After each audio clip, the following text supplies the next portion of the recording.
Hi, I'm Ken Jr. and welcome to TrainWorldTV. Here you'll find the latest and greatest in model trains. If you're a returning subscriber, welcome back. And if you're new to our channel, we're glad you're here, and I invite you to click the subscribe button and hit that bell notification so you'll never miss a video. Now, we'd also love to send you exclusive deals and special announcements that you won't find anywhere else. So be sure to sign up for our emails, TW Text, and stay connected with us on Instagram, Facebook, Twitter, and TikTok. Don't forget, you can shop online at trainworld.com for all your model train needs. Now, without further ado, enjoy today's video.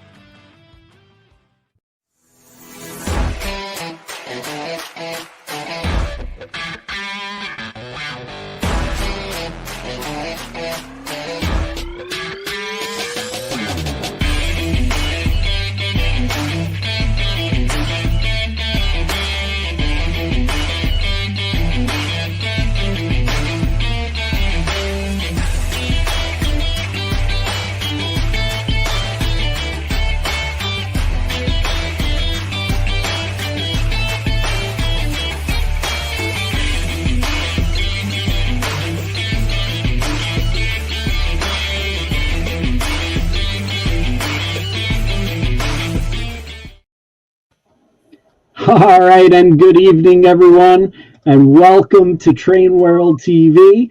And tonight we got a real special episode packed for us.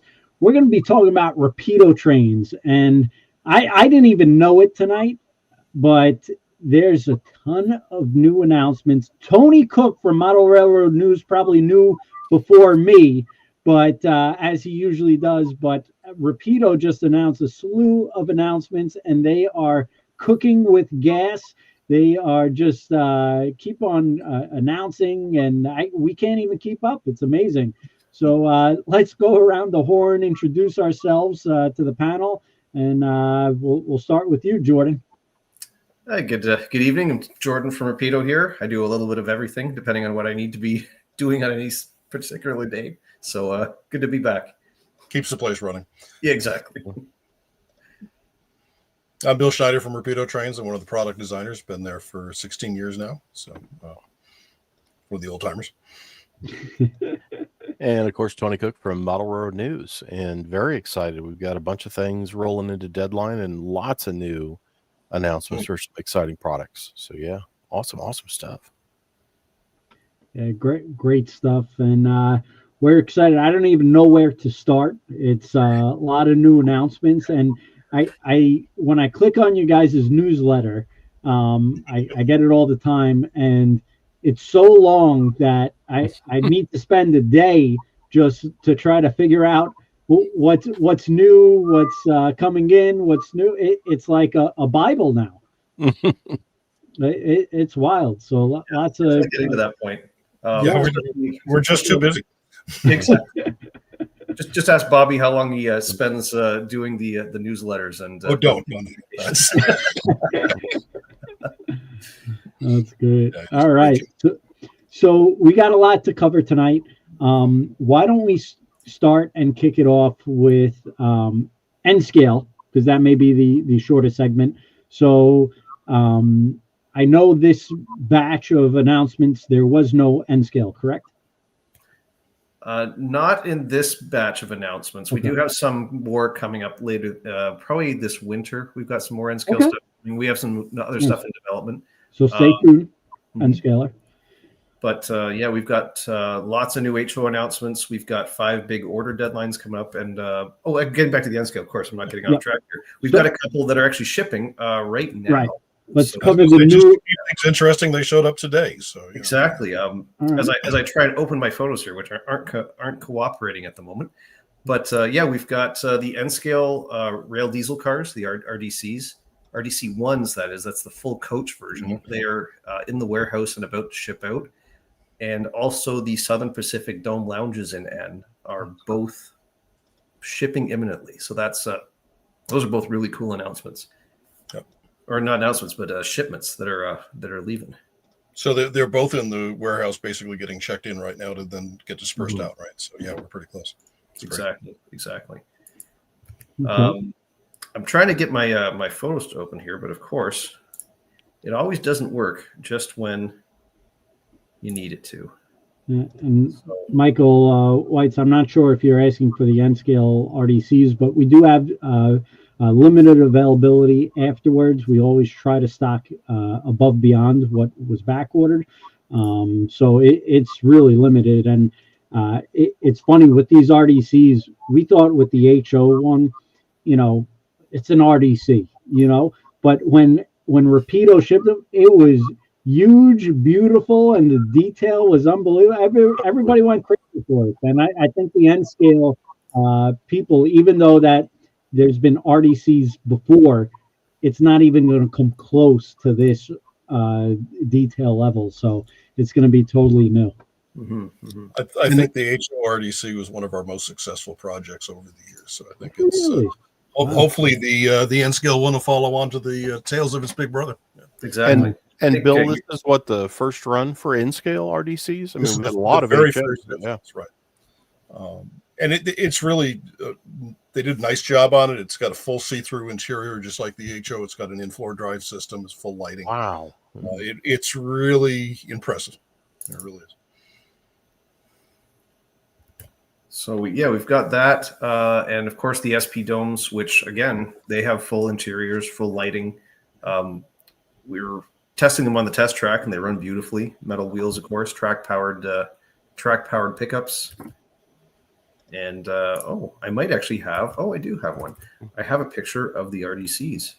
I was just digging through my folders to see if I had anything I could bail you out with, but if my computer decided to cooperate with me, I can just show you a quick photo here.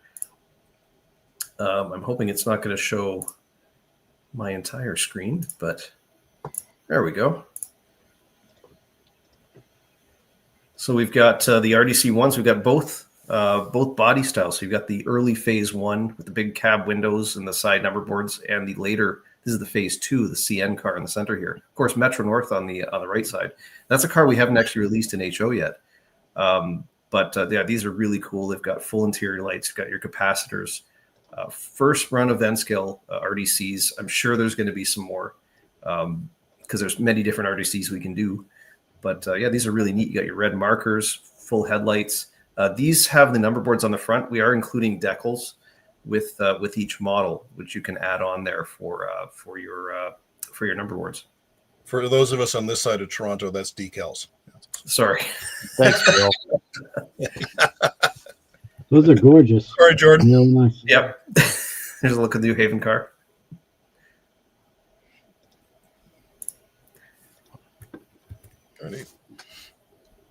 And then the SP 3/4 length domes, which just delivered in HO, are also landing in scale. It's about the closest I think I've ever seen you all deliver an HO and N model like that.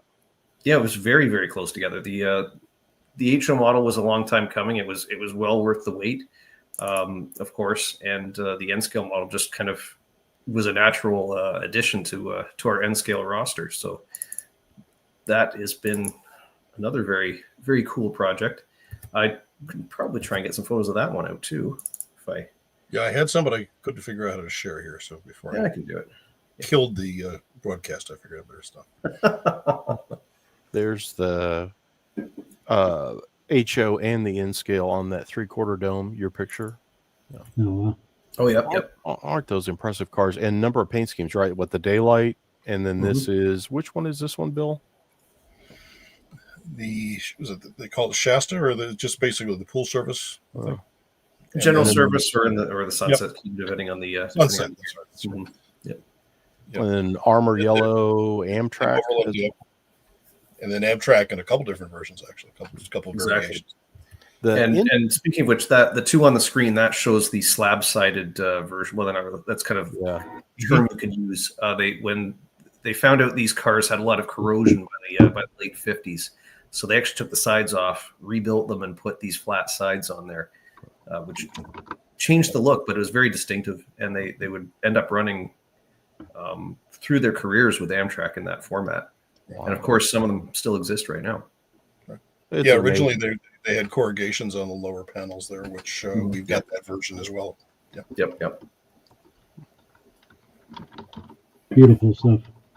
And I think you're, if you're not already, but you probably have limited quantity or you're already sold out on those N-scale passenger cars. Everything's been selling out very quickly. I know it's a turbulent time with the tariffs, but there's a lot of manufacturers haven't built a ton extra just because of anticipation and it's uncertain time. So make sure if you're interested, grab them, because over the past month I've seen everything kind of just come in and go out. It's been pretty wild. And there's the oh, there you go. Yep, that's the daylight with the fluted sides. This would have been early on in their careers in the from 55 until for several years until they rebuilt them. Yeah, at this point, if there are any left, based on how popular the HO one was, I wouldn't expect them to stick around very long. So I think they're going to be in and out very quickly. Exactly. Oh, we'll almost have to do another run again pretty soon. Mike had a good question. Can people be added to the domes, or I don't know if you could take them apart? Yep, you can just pull the body off and just remove the couple screws, pop the body shell off, and add away. Yep. Cool. Yep. Mm-hmm. Yeah, with all that glass, it kind of begs for some figures in there. Yeah, exactly. All right. So lots coming in for N scalers. And you also, I guess we'll move on to HO unless there's anything else you want to discuss.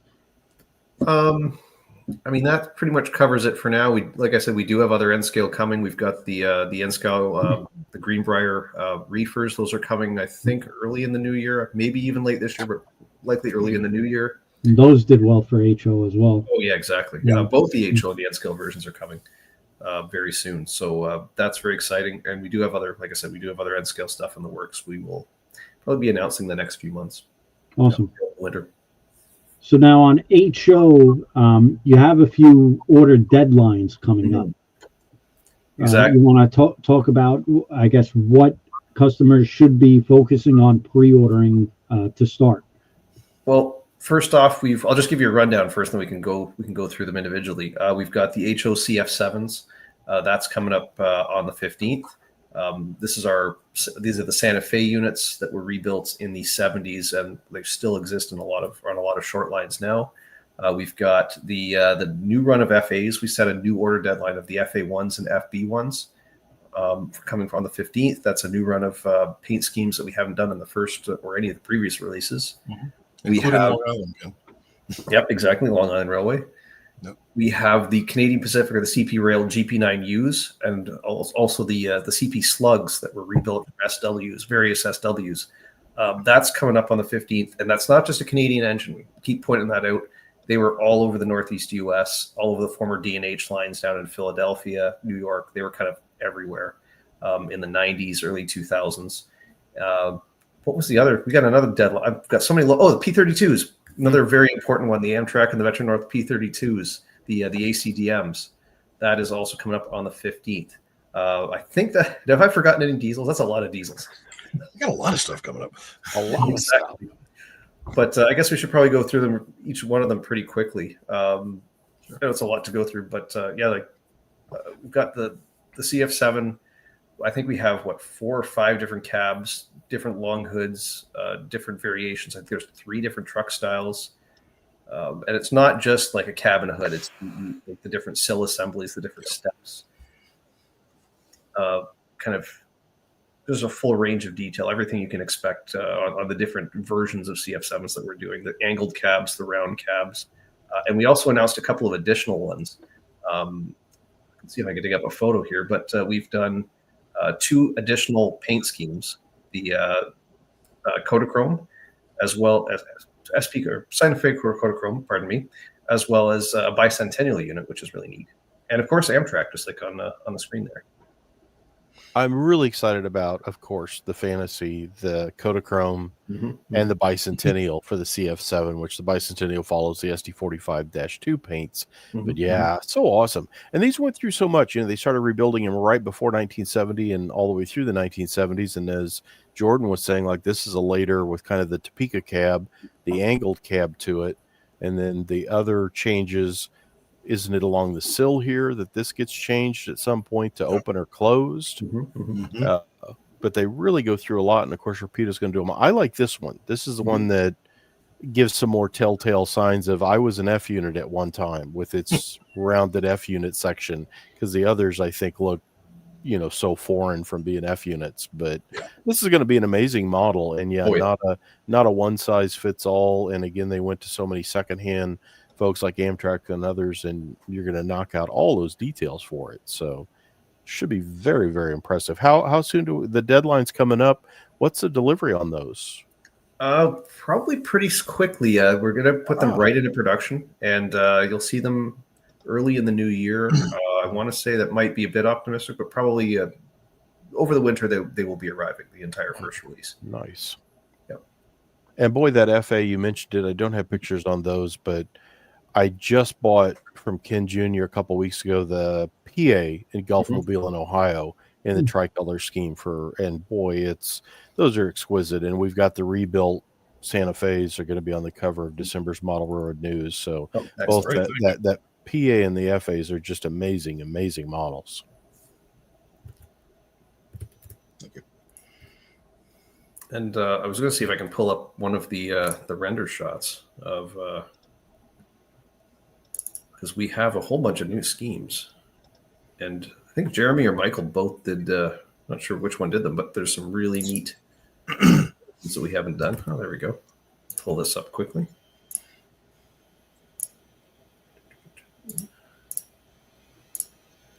There we go. There's the Rock Island FA1 FB1 set. This is the CAD render, of course, that put together for the launch, or the deadline, that is to say.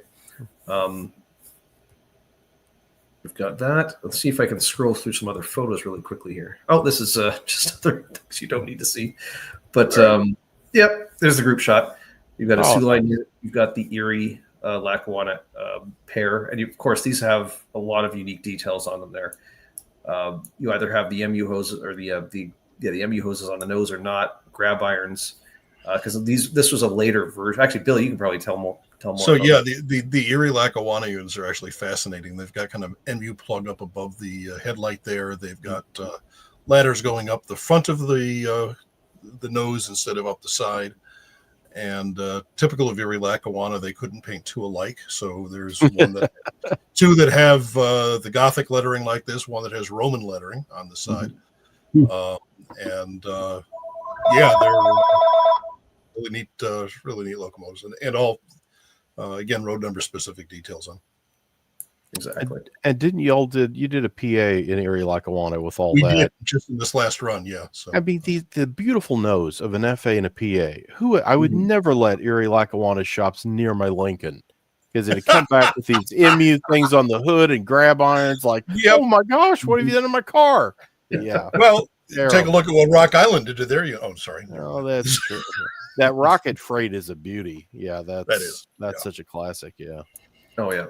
And that might be something we could do one day. We'll do the rebuilds with all they got 567s in them, I think, at some point. And EMD trucks got put under some of the Rock Islands. Yeah. Exactly. Boy, and that's a beautiful model too. The one that I'd love to figure out if there's enough of a market for is the GM&O that got rid of the louvers around the headlight and just had them rounded off. Yes, yeah. It looks like an FA trying to be an F7 or something, but it's well, they were demonstrators, I think, because they even had that kind of fairing that the PAs had behind the cab. Behind the cab, They're very, very, very unique looking locomotive. So. I'd buy them. I'd buy one. In fact, I'd probably buy a couple. I'd buy a couple of them. Tony will buy everything. It's a model train. We'll get them right into production for you then. Thank you. With all this detail, though, like you guys do like road name specific detail and like sometimes even road number specific detail. Do you guys like have like a master list before you go into tooling, or do you like tool like FA, and then like as you do a certain paint schemes, then do all these modifications afterwards, or it's got to be so chaotic just keeping track, and like how do you document all these there's a lot of front end research that goes on, to figure out what the differences are, and we like to think we know what we're up against when we go in. And then, of course, some photo shows up generally on the internet somewhere that you say, "Oh, we missed that," so that gets edited. So, that's got to be the amount of research that goes in. That's like just on FA, you know, how many paint schemes? Like you got to research all paint schemes. That's crazy. Yep. That's each road and each. Yeah, it is. You need Tony on call just to ask him questions. We do. And you know, it's fun. Yeah, I will get an email. Times a week do I email you, Tony? Exactly. Yeah, we're looking for this, and these are the road numbers. I'm like, I wonder why they're looking for those road numbers. Then when I go, I know Tony has the inside scoop on everything. Now I know. There you go. And you pull the pictures, and then suddenly it's like, oh, this is why they're asking for this number series, because they have this, and this versus that, and that. Yeah. Mm-hmm. So now it's cool. So George will send me an email saying, "I'm going to talk to Tony. Anything you need." So. I'm just going to start asking Tony what's coming out instead of the manufacturers. We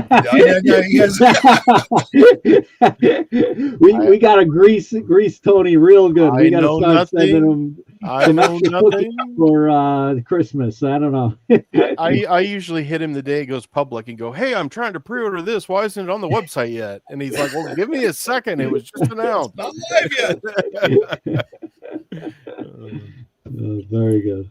I'll actually just really quickly before we move on, I'll just to go back to the CF7 for a second, because I was able to dig up the renders, some of them anyways. So very interestingly, this is one of the most popular individual items we've had in the CF7 is the or CF7 run is the bicentennial unit, which is kind of fun. And that scheme just really works on that body. Isn't that amazing? I mean, yeah, really, yeah. When I saw it, I'm like, wow, that is so cool. But yeah, had you said we're going to take that big SD45-2s with the bands down the side and put it on a CF7, like, well, I'd buy one, but I don't know what it'll look like. But yeah, and it's been popular. I'm so glad, because there's that guff every once in a while. Oh, it's not prototype. And it's like, oh, I buy them all the time. I would hate to see these not happen. Exactly. So I'm glad this is, what a cool one. It almost makes the unit attractive, you know. It does. It comes very close to making that homely unit looks like. Well, it's almost. There is only so much we can do, but that's pretty good. Yep. That one you could take that one out to dinner. Whereas the others, not so much. I think you guys wanted to work on a HO collector piece for the future. I think that's the case. Yeah. Right. Of course, there's LA Junction with all the late details because. That one had ditch lights. This actually has also the beacon. I think this unit might be this road number had the beacon on the roof as well. All the antenna detail. Sinclair antenna up on the pan. Yep. We've also got different exhaust arrangements. So there's either the 2 exhaust or the 4 exhaust stacks, and these will have a slightly different truck. So these have they modified the truck without the outer brake clasps, and that will be on the models as well as per road number. Of course, we've got Amtrak. This particularly was assigned to LA, to Union Station for a time. There's the pair together, and of course the Kodachrome. We didn't even announce these at the beginning of the whole project, but we thought this is just too cool not to do, and we've got some great reception on it, which is really neat. And that looks good. That scheme wears well on that, and it's one of those. That when you first think about it, it's like, well, wait a minute, did they paint any of those that way? That's one of those almost. I'd buy that as might have been happening. Yeah, exactly. Wow. I gotta get both those. I gotta get both those on order, Ken. That I need to buy something on that. Exactly. I always take notes while I'm doing these shows, and then once we sign off, I let the dog out and then start pre-ordering whatever it was I picked out. Yeah, exactly. One other thing I'll mention about these, just to kind of push these a bit more.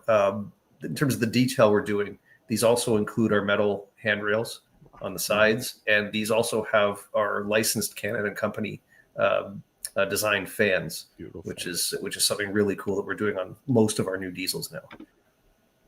those handrails make your stuff some of the best out there. Because have you checked those and played with those, Ken? Because they're doing what is plastic stanchion with metal handrails or metal stanchion with plastic handrails. Which way is it? The railing itself is metal, and then Metal. the plastic stanchion, and they actually inject the plastic stanchion around the railing, so they're not just putting each individual one. They have like jigs that puts everything in the correct place. They look fantastic. Yeah.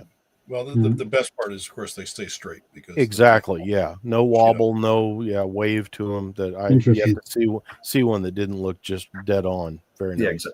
Exactly. And that Canon and company that you guys work with, it actually makes the model like really authentic. Like if you start really comparing some of I guess your competitors or previous older models, take something from HO Collector, I guess, and look at how they designed a HO, I guess a fan blade on the top of a unit compared to your guys. It's wild, and I could see why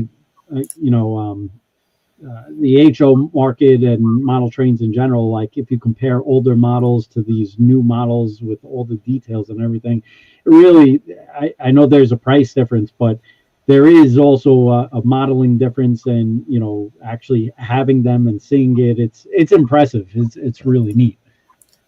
You look back at some of the stuff even we did earlier, then we were very, very happy with the fans, and boy, everything looked great. And then of course we put the Canon stuff on, and it's like, no, we got to start over again. Wow. Yeah. So, I will mention as well before we move on. Of course, we can't forget all the Santa Fe variations because, of course, it is it's Santa Fe locomotive. Whose idea was this? Exactly. and like I said, every one is a little bit different. Either it's the paint scheme or the details, different railings, different end railings, different cabs, just even the details on the cabs just varied by the unit. So that's really cool. So get your orders in by the 15th. Very neat. Well, also, I would like to say, like, even on those Santa Fe units, like each one is kind of like different or road names, road number specific. And even on like you had the SD9s or SD10s, you had like Southern Pacific. I forget which one it was, but one of them was like more of the Halloween version where it has the orange lettering. And, the one off. Yep. And quite honestly, I didn't even know until like I started looking at the orders. I was like, oh, this one's a lot more, because I thought they were all generic SP Black Widow models. And I was like, why is that one so different or jumping out so much more? And then I looked at the picture and I was like, that's why. That's awesome. And it's amazing. And you guys are announcing so much product. It's hard to keep up with everything, but if you do follow and look at the renderings and everything, it's amazing. A lot of these there's like unique variations. So everybody needs one of each, right, Jordan? Exactly. At least one, if not just one. They got to be on Tony is the ultimate customer.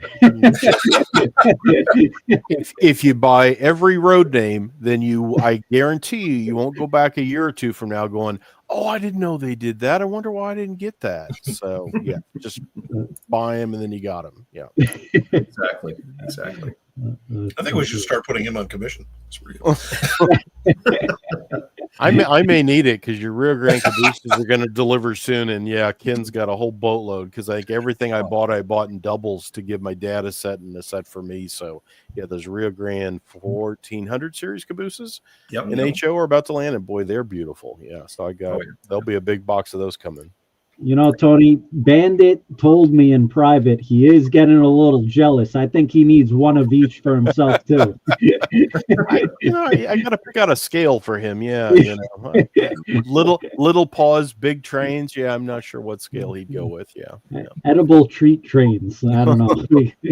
We're gonna try a new scale for Bandit, a doggy bone train. All right. So what else we got, Jordan? So we got two big deadlines left. So let's go into the P32s because that's a very very very New York locomotive or Northeast locomotive. Oh, yeah. Those have done very well. We're very excited, and I think they also did very well. I noticed in the beginning, I think we had the wrong price by accident. So we had to update the price. But regardless, they did very well. So this is the so again the P32. These were kind of a dual mode. Well, they are a dual mode diesel and electric locomotive. They can operate off of third rail for going into to Grand Central or in diesel mode. Metro North has a whole fleet in and out of New York, and Amtrak also operates them on many of their Empire service trains. And you can see them we've actually seen them as far as Toronto up here. They will come up here once in a while. Not a usual thing, but sometimes they will make the journey by going through Buffalo. But yeah, this is the render of the Metro North P32 ACDM. And both versions, so either the Amtrak or the Metro North version, are actually different locomotives. Like they've got all the unique details, different nose variations depending on the era. We've done all those different detail combinations. Look at the other side there, and we've got a lot of people ask us for all the different heritage schemes that they've kind of released on the prototypes over the last couple of years. So I'm sure we'll get to all of them eventually. But they are a very, very cool locomotive. Yeah, they keep doing neat new paint schemes on these for us to put on the model, so it's great. Exactly. And Metro North has been fantastic to work with on these. They gave us access to do sound recordings and on these and on the M3s. Of course, there's not a lot of sounds on the M3 MU cars, but yeah, it's just wonderful to work with. And I've got the Amtrak unit I will bring up as well here. Again, this is the CAD render that we've got. So this is the Phase 3 Amtrak version as they appeared when they were delivered in the mid-90s. And, of course, over the years, they got modifications to the nose and a few other things. I think we have – do we have a render of the I'm not sure. Maybe we only have this version. I think we just did the early ones in this one. Yeah. But yeah, this is how they appeared early on. We're doing the current phase or the current paint scheme that they had applied. And of course, there's other versions that we can do in the future as well. So this won't be just a one and done run. So they will come back. But again, very cool. They come with the capacitors and low power capacitors which we're using across the board in all our locomotives now and passenger cars, which is really neat. And just very, very cool model. And never been done before outside of brass. This isn't the same as the P42. This is a kind of its own thing, specifically for the New York area. Wow, the underbody detail, because you guys just knocked that out of the park every time, is going to be tremendous on these, because they had all kinds of piping and conduit stuff. Yeah, look at all that. Wow. All the third rail stuff hanging off the side of the side frames. And yeah, this is just a really neat unit. Exactly. We do actually have some new samples. I believe Jeff just got the new samples recently. So we're hoping to get some new photos of those up in the next couple of days. But yeah, if you're modeling Northeast passenger trains, you're probably going to want many of these. So. Very neat. Yeah, it's beautiful paint schemes, and especially for us, they've just been selling really well. A lot of people are excited for it, and we see them all the time. Exactly. I think we got one more deadline, and then we'll look at some of our new stuff. So this is the CP GP9U. So these were rebuilt GP9s. CP did them kind of throughout the 80s. They actually ran for a very long time. I think the last retirements were around 2013 or 14, somewhere around there. But they've also, many of them were sold off to secondary owners. So you can still see them out on the road. I'll bring up a picture here. And again, like I said, these aren't just a Canadian engine. We get that perception a lot with these because they're a CP locomotive, obviously. But these were all over the D&H lines, kind of trackage rates throughout the Northeast. I will just bring up this photo. And is this the one that's made it up with the little SW 1200 as the slug, or does it have a regular cut down slug? I forget. It seems like it has both. So CP took they had a lot of NCAB switchers that they modified for slug service. Some of them were SW9s, some of them were SW1200s, and each one is a little different. So it's not just like they didn't just take one engine and just that's the style. Each one like is road number specific, and we've done all those details. They capped stacks, they capped or even removed stacks, capped over the or plated over the radiator fans and whatnot. And also we've added the all the wiring detail for the slugs. So this is the mother unit. Jordan, do you have a model shot instead of the prototype shot? That's this is actually a model shot. A nice photo. It took me a second there to get the trip in. No, this is a shot. I actually took these outside of the office about when was this? Back in July. This is a decorated sample that the factory did up for us. And of course, there's we may do some modifications to the art before it actually goes into production, but it gives you a good look at what these engines are with the chop nose, the CP style number boards, the class lights over the number boards, the bells. We've got the strobe lights on the back, which the mother unit's got. They're really, really neat. And this is all specific detail to the CPs. I can scroll through here. That's my original photo that I edited. There's a look at, so this was custom painted by Dan Darnell, who's the project manager for both of these locomotives, both the SW9 and the GP9. This particular one is a 1200 RS that was modified. So they kind of capped over all the stacks and removed all that stuff and just turned it into a road slug. You can see all the connections there. You've got the strobes on the Jeep, all-weather cab windows, the antenna plates, just really, really neat stuff that's never been done correctly in plastic before. Now, the slugs themselves were based out of Canada, the mother slug sets, but the road units, which we've also done, the 8200s, 8500s, whatnot, 8600s, those were on the D&H for a good probably 20 years. Wow. Impressive. I don't know when they sleep, Ken. That's the thing I say about the Rapido guys. It just knocks me over. It's like, I don't know how they get this. When do they ever take a break? Yeah. That's right. So it's difficult. There are weeks, yeah. So I guess, did I forget any deadlines? Is that all the deadlines for October? I think I covered them all.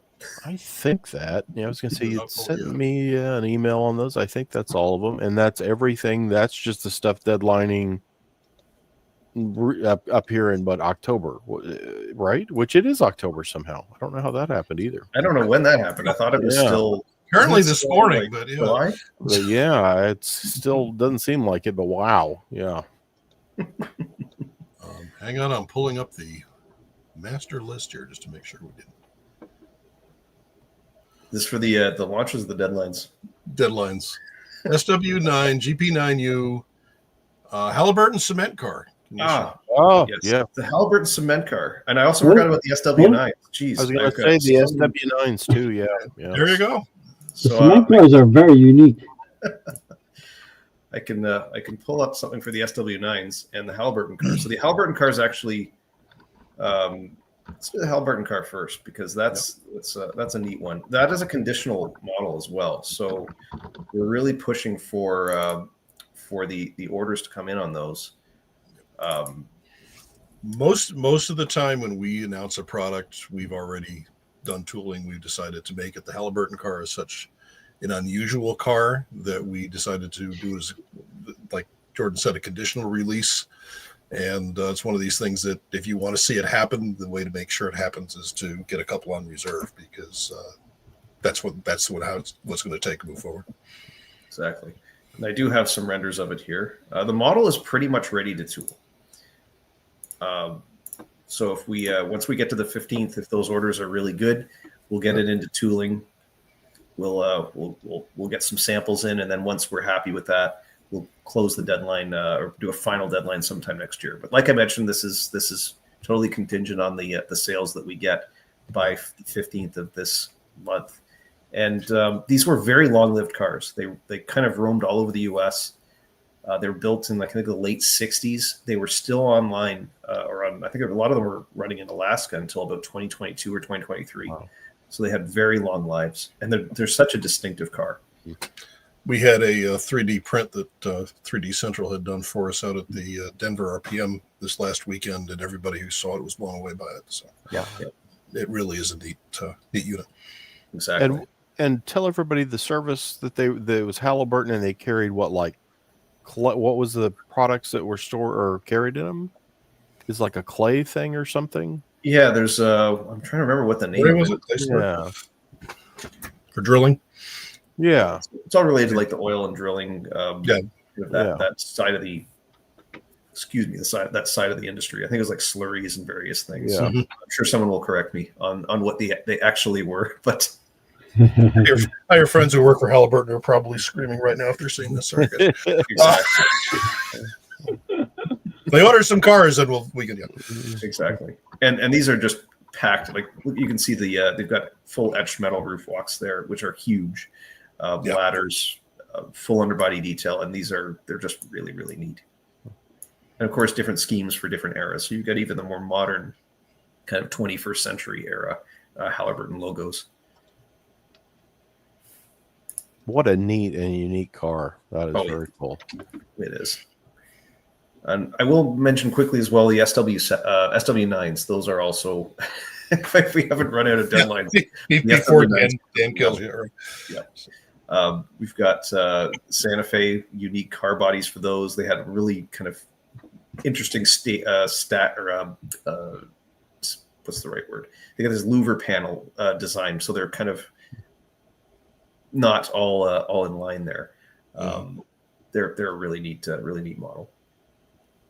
I think we've got a video coming out on that soon, if not already.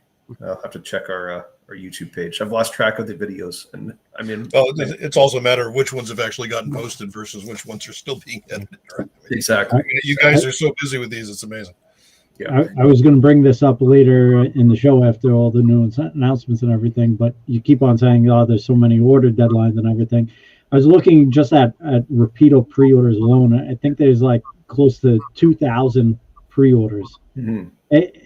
That's a wild number, and it's not like you guys are not producing that and just listing a ton of. You guys are cooking. It's it's amazing. It's amazing. So that's a big number. Thank you. A lot of stuff in the works. Exactly. So I guess at this point, should we start to look at some? Do you want to answer some questions first, or do you want to look at the new products in a minute, maybe? Let's talk about the new products. Yeah. And we'll see if any related questions come in for those. And then we also got to talk about the new products that you've just been shipping. It's incredible of what's going on. So lots of good stuff. All right. I don't know, Bill, if you can pull up the sales pack. I'm trying to get mine to open up for the Roger Williams. Maybe we could start with that one. Windows has decided it doesn't like me tonight. So. Oh no! Here we go. Hang on.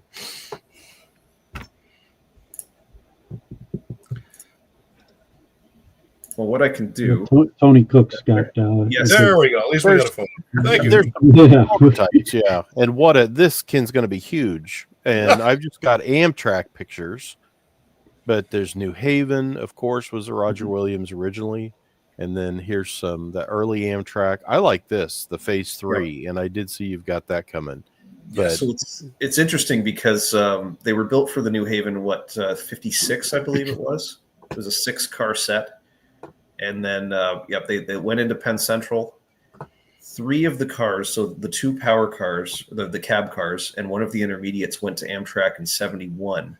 And the 2 cabs actually lasted until 1984. And they actually had 3 different paint variations while they were within Amtrak's, in service for Amtrak. And we're doing all 3. So there's lots of that's about as 70s as it gets, I think. Yeah. Then there's the budget one, which is Penn Central black with just an Amtrak sticker on the front, which is so they were 3-car sets, I think I saw, because I'm still figuring this one snuck by me. that this popped out in the newsletter, and it's like, what? Yeah. So like, it wow. was built initially as a 6-car train for the New Haven. Okay. And can't talk tonight. They're based around an RDC chassis, but with unique body styles and unique interiors and so forth for the New Haven. And some point along the line of New Haven or early Penn Central, I'm not sure which, wrecked the intermediate cars. And so in later years, it was a 3-car set. There's the entire, it must have been New Haven because that's still a New Haven scheme. Ran as a 3-car set, and occasionally, like in that lower photo, they're actually with just a standard RDC trailing, just as an RDC. And yeah, like Jordan said, they lasted into Amtrak up to '84, and fortunately, both power cars and the intermediate car are preserved today, and they're up on the Berkshire Scenic Railway. And Jim Gagliardi, who owns the cars, has been a huge help in developing these and getting this model to completion. So did New Haven make them, or were they just Bud? Did New Haven order Bud to do this? They were custom built for New Haven from Bud. Yeah. Oh, cool. So they're not even. I mean, they are effectively an RDC, but if you actually look closely at them, the trucks are different. Yeah. The ride height is different. I think it's 6 or 7 inches lower than a standard RDC. It's different. They're different trucks, and they're the overall height is different, a little bit different. But most of the mechanicals are all stock RDC. They just had different truck side frames on them. So and a very interesting body shell too. Yes. I got 2 questions for you guys. One, obviously this is a very unique project. Who was the first one who had the idea, hey, why don't we do Roger Williams train as a project? It had to be one person bringing this up to the board. when we announced the RDC initially, the local New Haven modelers were all over me to do the Roger Williams, and I basically told them it would be a cold day somewhere before that ever happened. And that cold day, it turned out to be, was the New Haven reunion this year. Wow. Okay. The more we looked at it, I said, actually, it is an RDC with just a different body, and Jason went for it. So, yeah. Wow. And then Tony was showing the actual pictures of the Amtrak unit, and it seemed like on the actual Amtrak unit it had a squirrel cage, or so it would that be, I guess, in your model as well? It will be. It's a photo etch piece that will go over the windshield. Yep. Wow, that's pretty cool. Yeah, unfortunately, there's a time period in the Northeast that you can't have a model of a train without those cages on the windows. Wow. Very neat. Yeah. Cool stuff, Tony. Again, one of those, I say it all the time, but nobody would ever make that outside of a rare brass import. And it's like, no, here's going to be a beautiful, fully assembled DCC sound, lighted. Yeah, wow. That's incredible. Very neat. One of our coworkers, Robbie, he went to the event that you guys did, and he was blown away by this announcement. He said everybody was super excited, and I was like, I have no idea what you're talking about. It feels like Tony and everybody else knows before me. I don't know.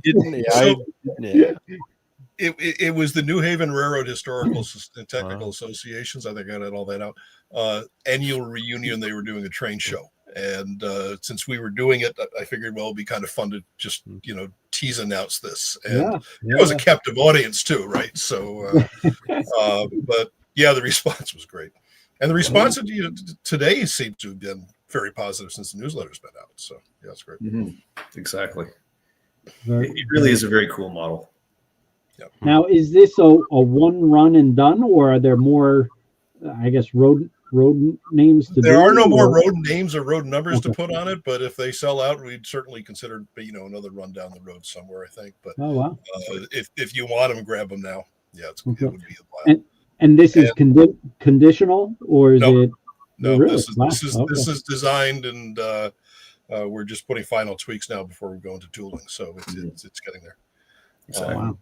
So it's being sold as a 3-car set, like you see there in a box, a nice presentation box. We'll also have 2-car sets for Penn Central and for Amtrak, and also single powered cars for the guys that want to run them with standard RDCs. And then we have intermediate cars, which are non-powered but fully lit. And so you can add additional cars into the train to get up to the 6-car train that the prototype was. And the ends are both the A. They have the nose on them, I assume. Yes. Both ends, yeah. Yep. Yeah, it's like a push-pull double-ended. Like turbo or something, yeah. Yeah. Wow. Yeah. Big announcement. Wow. Big announcement. Roger Williams. And now for something completely different. Yeah. Taking pre-orders now. And if there was one company to do this, I would probably select Rapido Trains. So I'm glad you did it. I wouldn't put it past you guys, but it's going to be really cool. I think the orders are going to come in strong for it. I think it's going to surprise everyone. I think so.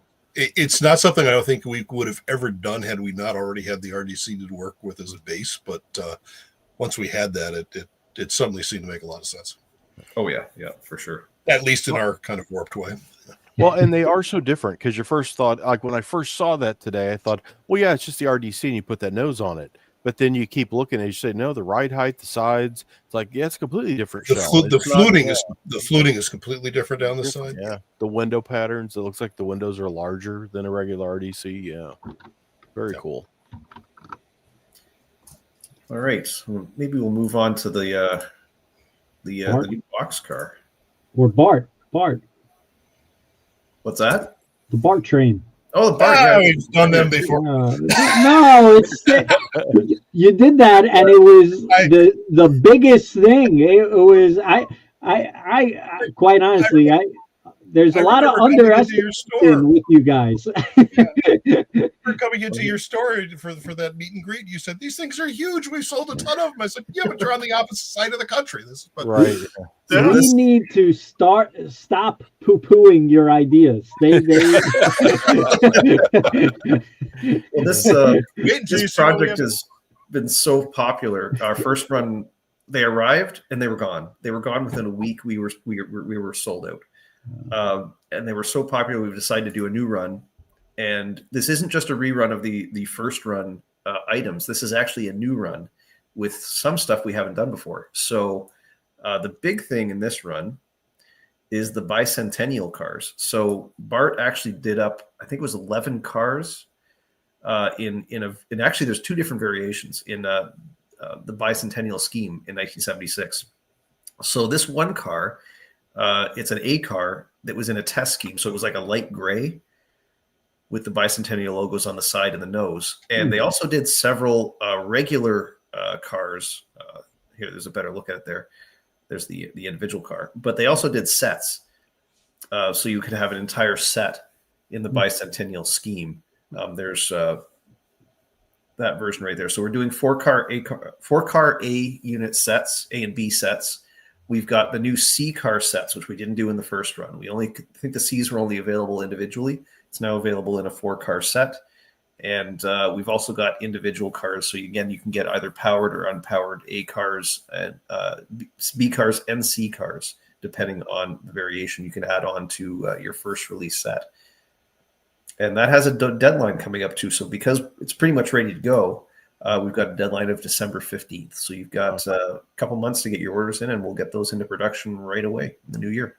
And Tony, these are actually famous. They were on a California news segment. I saw that. Yeah. And it's a great plug for model trains. Usually we're kind of contained in our little bubble, but it was pretty nice to see like California news station pick it up and talk about it, the whole BART train.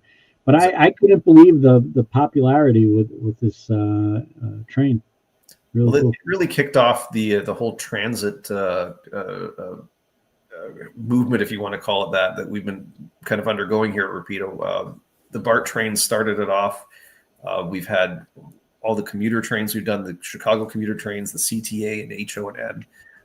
You've got the Long Island and Metro North M3s in development right now that we've got also a deadline coming up, I think, at the end of this year. So it's by really the way, been just a quick update on that. We have our second sample left China yesterday, so we're expecting that to be very nice. fully lit, fully operating, and with updated power trucks. So we should be.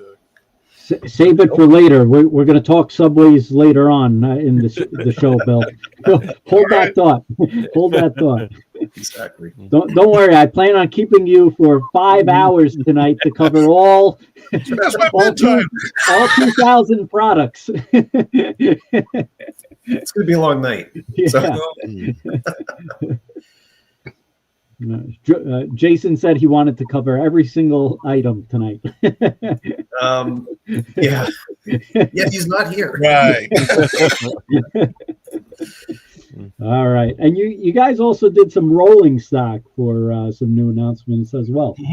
Exactly. So yes, we've got. Yeah, exactly. We've got an all new boxcar. So hold on, let me.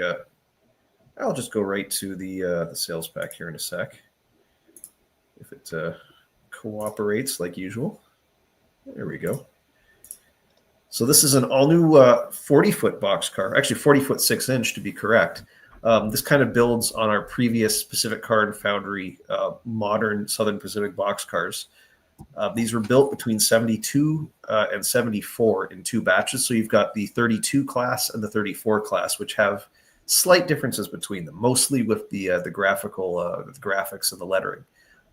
But shockingly, this is a modern 40-foot car, full hydro-cushioned underframes. They have lasted, for some reason, they're still in service. Many of them are still in service today. We've actually seen photos of them online as recently as July, still moving copper anodes out of the southwestern U.S. And incredibly, it's not just a U.S. car. Well, they were all built for the SP. They actually came up to Canada for a time too. So you've got the original delivery schemes for the 32 and 34 class. These are both unique. If you look at them, you can see all kind of different lettering details. And of course, these ran in. You could see them being run in blocks. Actually, Bill, these ran up to Connecticut. There was a plant. You'd see them going into Connecticut well into the 2000s. Mm-hmm. Not far from you, I think. Yeah, I remember seeing these cars, and then they jumped out because being a 40-foot car with surrounded in a sea of 50 and 60-foot cars, they really stood out. Exactly, and I think it's because of that 100-ton construction. They've really kind of stood the test of time. Mm-hmm. But we've got the delivery SPs from 73, 72, 73, 74. We've got the 1990s rebuilds. This is the early 90s. Many of them, not all of them, but many of them went through the Golden West program, and they were thoroughly rebuilt with that very kind of iconic blue.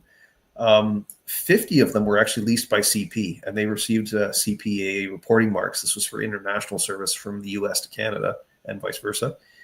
So that lasted for a time in the 90s. So not only are we doing that, we're doing a bunch of fade outs. So these were repatched for the SP after the merger with UP in 96. Lasted for quite a while like that. We've got 1980s fade out repaint or fade out versions. These, and it's not just faded paint. They've got the data has been patched over. You've got the 2-panel cot stencil instead of the single panel. And like I said, these lasted for a long, long time. Northwestern Oklahoma Railroad picked them up kind of in the late 90s, mid 90s. Those then got resold again to the Arizona Eastern in 2010, and they're still in service right now. Pretty amazing for a car that's well over 50 years now. So it's really cool. And they, like I said, they ran all over the U.S. I've heard stories of them running in the Pacific Northwest for various products. They ran in Canada. They ran all over the Northeast and the Eastern U.S. as well. And these must have been, if not one of the last 40-foot cars ever built. In terms exactly. Of I mean, when these were built, no one had really been building 40-foot box cars in 15, 20 years. Because by the 50s, people really moved to a 50-foot car. So that's what makes them really neat. I actually have some sample photos here. Is it excess height? Is it a little baby high cube? Is that right? No, it's not. It's No, actually regular height. it's a regular height car. Okay. So you see, Yeah, it's plate C. It's very similar to it's kind of we did the B140 class, which was a slightly later version, and we did the B70 6971s, which were a 70-ton car. It was kind of a little bit of both. It was kind of a mixture of parts of those both of those cars into this 40-foot package, which is really cool. being a shorter length car, it just looks much taller because okay. Exactly. Yeah, but yeah. There's a look at the render that Michael did up. This is the delivery 32 class.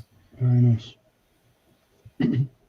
And it's just a really neat compact car. You got separate metal grab irons on there, full underbodies, 100-ton trucks, metal couplers or semi-scale coupler. So just a very cool car that you can pretty much put on any layout from the 70s until now.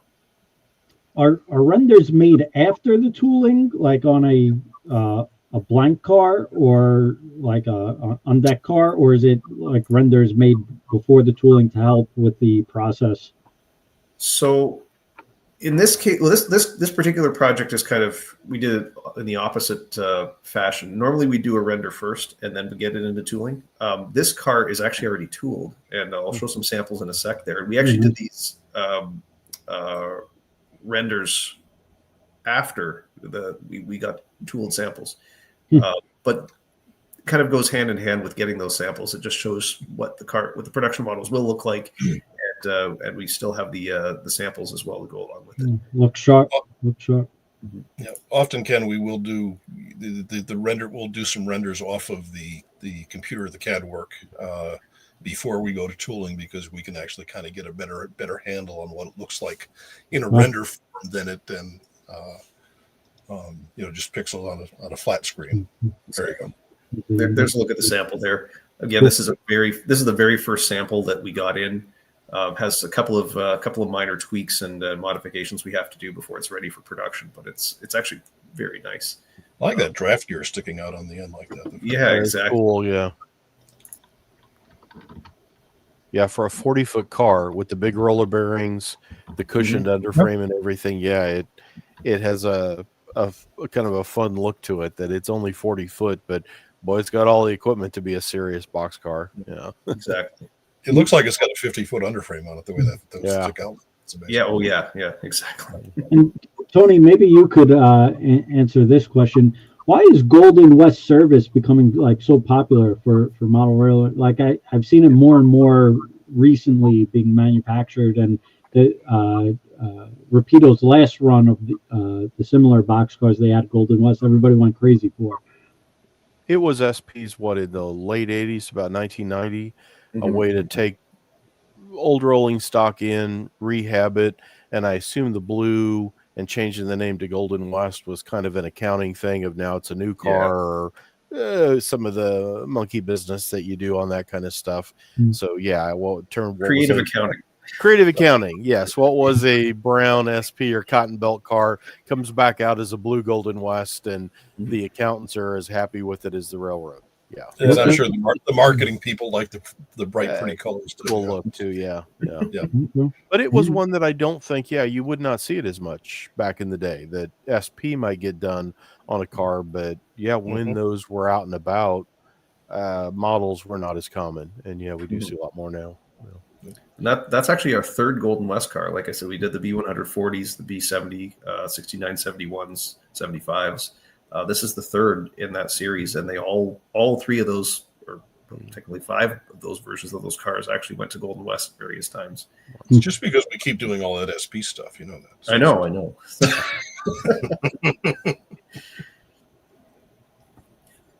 So what else am I missing here? We've got the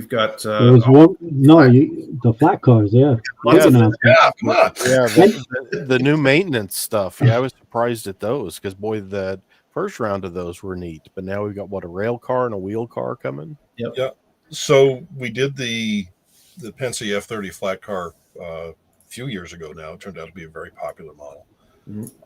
Conrail had a bunch of those that they converted to what they call camp train service, which is basically putting trailers on it for maintenance away crews. And it was like a rolling hotel. They had one unit that was a diner, one unit that were sleeping compartments, there was an office, and so forth. We released those a year or so ago, and those did very well the first run. So we were bringing those out. We had a lot of requests for some additional paint schemes, so we've tossed some additional paint schemes on those. And then also added wheel cars and continuous welded rail cars, and then a rerun of the tie cars that we did a year or so ago that sold out very quickly, which were BNSF prototypes. So, yeah. Well, I can share the sales pack for that. Quickly before I do that, I'm just going to go back to the boxcar for a sec. That has a December 15th order deadline. Oh. They are pretty much ready to go. We got a couple of tweaks we have to do to the tooling, but they're pretty much ready to go into production. So get your orders in by the 15th of December. Going back to flat cars, I will. Yeah, and your flat car announcement is deceiving. It's like 4 flat cars in one. So, it just keeps going and going. Yeah, yes. yeah. So I saw one of our guys made a marketing ad. I was like, that's not the whole announcement. You gotta. It just really keeps going. Yeah. There's a lot to it. Of course, I bet you Tony knew about it though. Have to thank Dave Abeleys for sending us some photos from his layout last week, just in time for this to be announced. And he reviewed the set. I don't know if it's hit yet in Model Road News, but yeah, he did a great review on, I think, the BNSF and the Conrail cars, and they were amazing. Yeah. So they're really neat too, because they've got a photo etched kind of graded deck on them, which is buried underneath the trailer. But you take the trailer off, it's just a really neat looking car on its own. Yeah, exactly. So we've got there's the camp cars. Again, January 15th order deadline for these ones. We've got the Conrail and Norfolk Southern cars are making a comeback. This is a rerun of the first run road numbers and item numbers. Of course, you've also got they're new. I believe they're new road numbers. Oh, they are new road numbers. My mistake. So the new road numbers on that. So you can add them for those who bought the first. Exactly. Of course, the flats with the railed decks, the deck rails, and we've got some new ones. So CN and CP had very similar cars. We've added them to this release. And they're available in either sets or individuals, depending on the car type you're looking at there, and painted on letter. Yeah. So, and just real quick, the way that the sets work is there's a 3-car set, and that has the office car, the kitchen car, and the dining car in it, and then the sleeper trailers are in the individual car, so you can add additional sleeper trailers onto that. Exactly. So moving on from that, we've got a new run of the tie cars. These were BN bought a lot of these from I guess it would have been from Trailer Train. Yeah, from Trailer Train. XTTX cars. Yeah. Yep. And BNSF still has them in service today. And we've added a few new road names too. So we've got UP, Fairmont, and a painted unlettered version because a lot of people want to do up their own. Again, this is the next new one. This is a lot of new tooling on this one. I'll let you talk about it. So these are for continuous welded rail trains, and they would hold a whole string of these together, and the rails would run through the racks on the car. And these are based on Conrail prototypes, but they're very, very similar or very close to all of these others as well. In some cases, exact, like Penn Central. No, we are not doing the rail. We haven't figured out how to injection mold a 1/4 mile piece of material yet, and I'm not sure Kenwood has figured out how to ship it. So I was wondering about that. My thoughts right now are like maybe linguine that's been about half cooked. I'm working I'm working on it. Yeah, this will be the empty rail train coming back until somebody can figure out how to injection mold them in rubber so that they can be shipped. Yeah. Yep, and I can imagine that having what 15, 20 actual rails on the train would probably be a bit heavy. Yeah. Yeah. But putting this train together and staging too, stringing all those rails, no, forget it. Yeah, exactly. But a whole bunch of interesting road names for that car. Something for everybody. Wow. And painted And again, painted on lettered for the guys who want to do it. Yeah. And last but not least, we've almost forgot about that. What were you saying, Ken? Yes, it just keeps going. Yep, the wheel cars. These were for hauling freight car wheels back and forth to the shops where they were turned and so forth, and company service. A variety of different schemes here. This packet announcement is like probably one huge announcement if you broke them up individually. It just seemed like a good idea at the time. It's all good stuff. It's all good stuff. Exactly. These I don't, you mentioned Dave Abilese, and I've got some close-ups of that tie car that's been announced again, and I've got there if you can show it, Ken. This is from October's Model Railroad News, and the ties. Have you played with a set of these yet? When I was doing photography and unboxing these, as we took these out, I thought the concrete ties and the way they held together, the load that you guys created for that, it was just spectacular. But thank you. Have you got the pictures there, Ken, that I got shared? No. There we go. And yeah, Dave Abilese reviewed these, and I thought this was just such an awesome looking set. And as mentioned, the deck itself on this flat car is just incredible. If I can get there we go. The detail on that, and this is a car, I guess, that's returning with more of these like add-on load containers, and there's the tie car with the stuff taken off. The tie load is really awesome, but it's just a really cool bit of equipment stuff. And Dave's got that tremendous. There's his designing and operating yards book that he did on his Conrail railroad is just spectacular. But yeah, it's such an awesome and stuff we didn't have. I mean, that maintenance away is so important. And yet it's for years and years and years. Well, there's a couple of big cranes and a boom car that's maintenance away. And so to have all this dedicated, accurate stuff in HO is just incredible.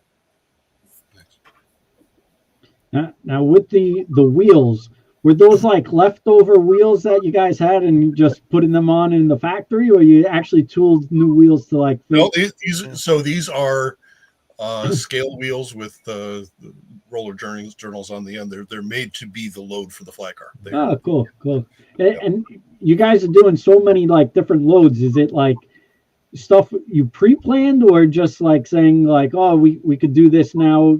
I don't know if 3D printing is like makes it easier for loads or not, or is it just tooling? Or all this stuff is injection molded.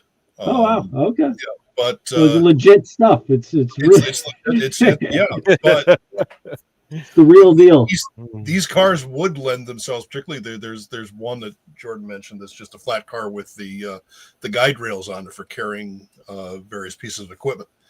Boy, that lends itself to the guys with 3D printers that want to go out there and print up some stuff to put on it. Yeah. Exactly. It's awesome. A lot of these cars are so unique and different, and your quality is just on a different level from other people. So it's really unbelievable that you guys are doing it. And just in that one announcement alone on just all those different variations of flat cars, it's like unbelievable. Mm-hmm. Well, the thing that was interesting with this project too that lent itself to that is when the Penske designed these cars back in the 40s, they were this massive steel casting, and then they just put a deck on it. As it turned out, that's essentially how the model was done. It was a massive die-cast chassis to get us the weight, and then we put a deck on it. Well, by removing the deck, now we can do all this other stuff. Wow. I wish we could say we planned this, way back when. It was pure dumb luck, but it's working out very well. It's awesome. It's awesome stuff. Yeah. Very cool. All right. Is there any more rolled up in that email that I missed, or? Did we cover? I think we covered about everything. I'm probably forgetting something, but I'm sure we could probably move over to talking about what's coming inbound. Yeah. All right. Tony, anything in model railroader news coming up with Rapido? They're on that you want to cover? They're on December's cover with Okay. those the Santa Fe Alco PAs, and then they're on January's cover with the Jeep 40, the Slug set of those. So we're starting the new year off with the Slug on the cover. But yeah, it's all kinds of stuff. All kinds of stuff. Very good. But you got to subscribe to the Model Railroad News magazine. It's great. It's truly great. I enjoyed it. I get a cup of morning coffee, and I like to read Tony's magazines, and HO Collector too. It's all good stuff. But lots of new arrivals as well. Tony was talking about some stuff he's putting in the magazine, but there's a ton of new items. Let's talk about the 44 tonners you guys just shipped. And we also got our exclusive just came in as well, the New York Dock Railway that Bill worked on. Really cool locomotive, but tons of different variations this time around and road names for the 44 tonners. And one that was really unique, I think it was Southern Pacific or Pacific with the Electric. Pacific Electric. With the trolley pole. Trolley pole. That was unique. That's, if we have any, it's probably one or two. So make sure you jump on it. But a lot of different road names that are low quantity, limited quantity. Rapido is, I'm pretty sure, it's sold out on mostly everything. So not a lot of leftovers. Lots of good stuff on the 44 tonners. And then just new arrivals in general. The tank cars just came in. Beautiful paint schemes. This Safety Clean and also Sunoco. This is an actual image, and just look at the detailing on that. I'd forgotten about these. That's an awesome car. Yeah. It's really neat. You guys been shipping so much stuff this past month. Lots of tank cars. These just came in. It's funny. One of our coworkers came in. They wanted the Amtrak 6-pack today. He picked it up, and we actually see these in New York. Really cool. Sure. Great looking hoppers. So these came out. Ballast cars. These just came in. That's the Hawker vans. Yeah. Caboose. So really neat stuff on that. Something unique for the CN guys, Canadian people. These domes came in, and these we had a scrabble from everyone I was trying to get to fulfill orders. Just really neat. Everybody's excited for these. Here you go, a 5241. This is Pan Am. This is like the Golden West. All of a sudden, Pan Am. Everybody wants Pan Am. It's just like so popular, and really cool paint scheme on that. And you got the little American flag decal on that. Then PAs. You got more PAs coming in.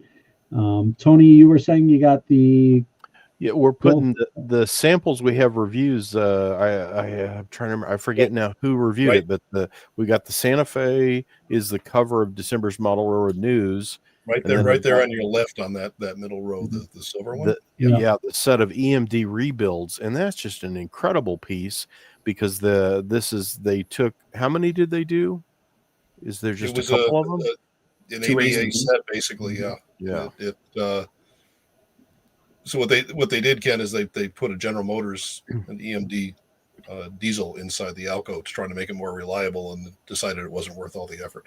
But it ended up being a very unique.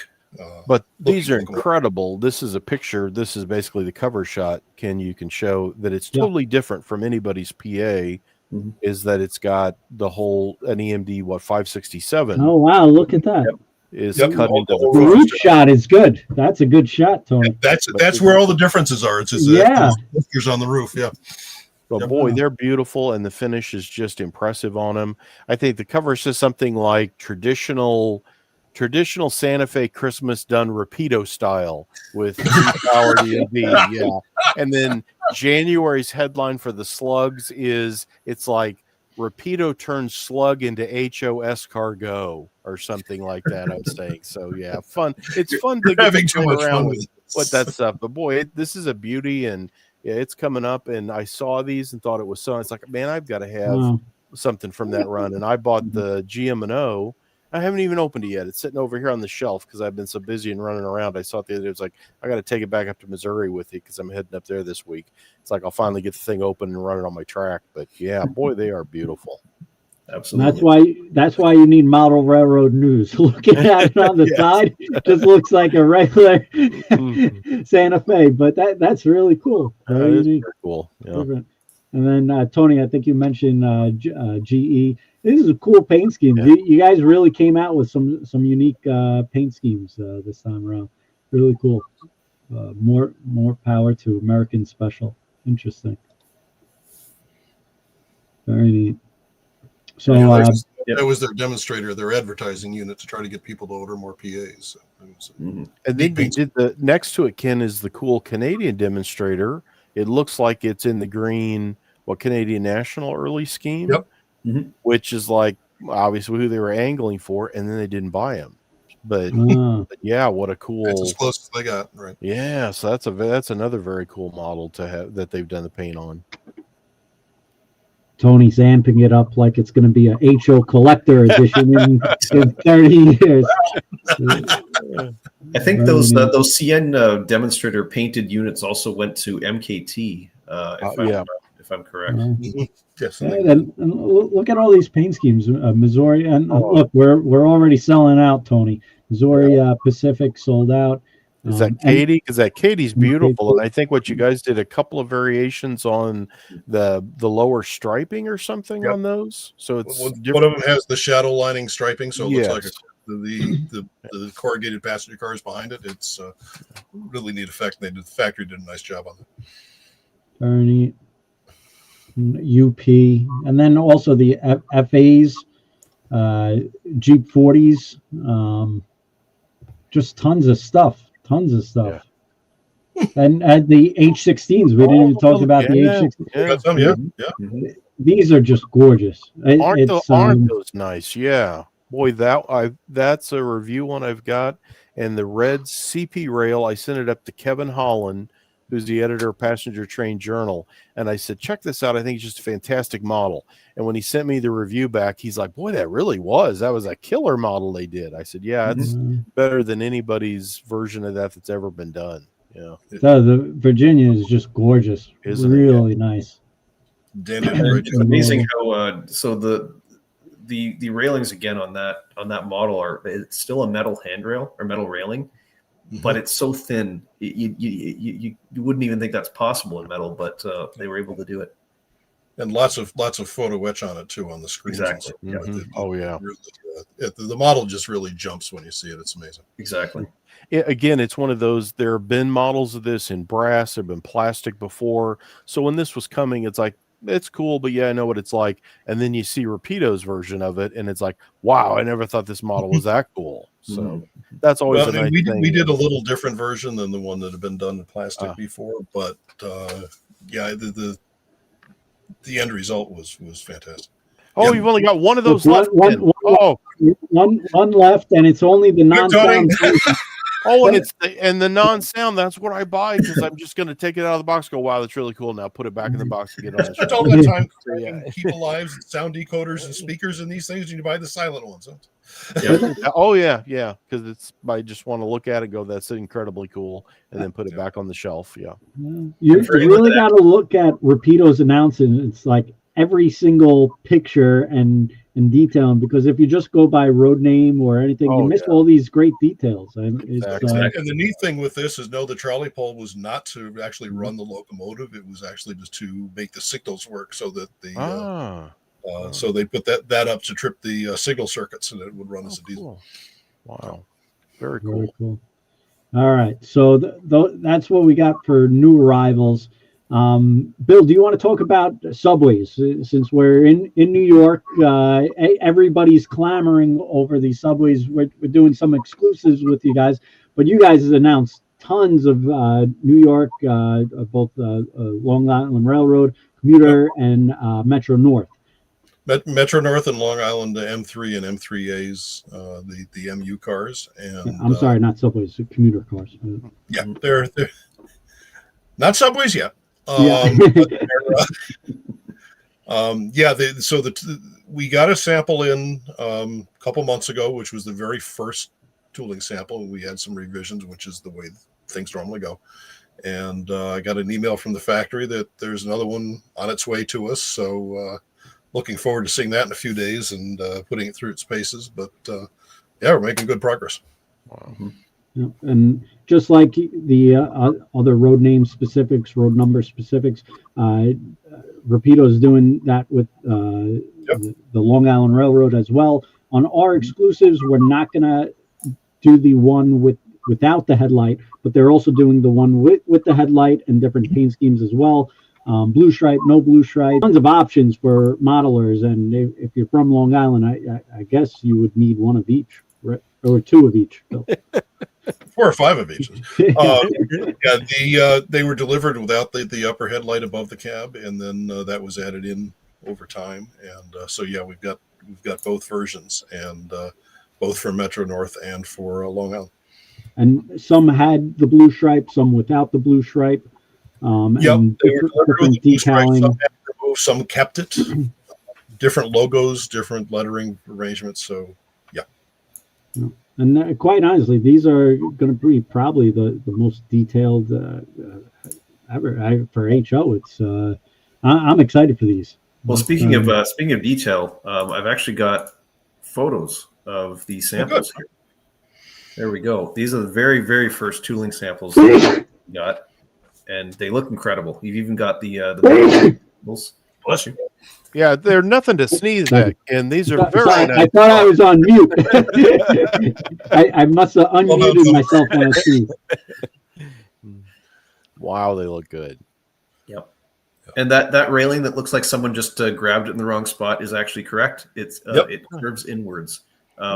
So when we first got these models, I thought that it was broken, so I attempted to straighten it out, realizing that's how it's Yeah, I spent hours on that. That's awesome. Look at the truck wow! Look at that. Yeah, it's got the traction motor details, got all the cabling work and so forth underneath. Wow. Again, we were able to get, thanks to Metro North, we were able to get guys underneath the thing and take all sorts of photos and get all that detail. It's just, it's amazing. And again, these are the very first shots, so that it needs a little polishing, a little cleaning up. But tell you what, for a first shot, they're really, really nice. Yeah, wow, exactly. And, Michael, these are for HO, but who knows? If they do well in HO, we're going to push for N scale. They look awesome. And Bill, for the sounds, do you need an authentic New Yorker for the sounds, or how are you working out the sounds? So we for the actual motor sounds and so forth, we recorded the trains, and then we were given a lead on a conductor who's apparently quite flamboyant. So we're going to try to get in touch with him instead. Cool. See if he wants to do some Long Island ones. We've already got a guy who wants to do the Metro North ones. So it's so some announcements to put on there would be fun. Stand clear of the closing door. That's it. Yeah, right. Very cool. I'm excited for that. All right. So we talk commuter cars. Let's go over the pre-order numbers because it's pretty wild. Let's see what we got. So pretty close to 2,000 pre-ordered items. We didn't even scratch the surface of what's actually here. Some more Long Island coach cars that have done very well. But tons of stuff, and I can't even click on all the pages of what we have from Rapido on order. But both HO and scale, Rapido makes tons of items, and they constantly announce new product. If you don't get their newsletters, subscribe to our newsletters as well. We're always adding more product and announcements. And they like to make us scramble. So as soon as you get it, we get it, and